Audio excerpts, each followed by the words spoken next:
Once upon a time, there was a speedy hare who bragged about how fast he could run. Tired of hearing him boast, the tortoise challenged him to a race. I think you talk more than you do. I propose you to compete with me.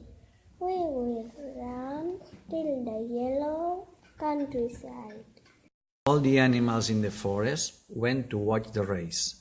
The hare ran down the road for a while and then paused to rest. He looked back at the tortoise and shouted, How do you expect to win the race? You are walking so slowly. The hare sat down the road and fell asleep thinking. There is plenty of time to relax. The tortoise walked and walked without stopping until he came to the finish line. Yay! Tortoise won the win! The animals who were watching cheered so loudly for Tortoise that they woke up the hare.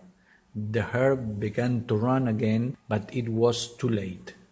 Tortoise had won the race.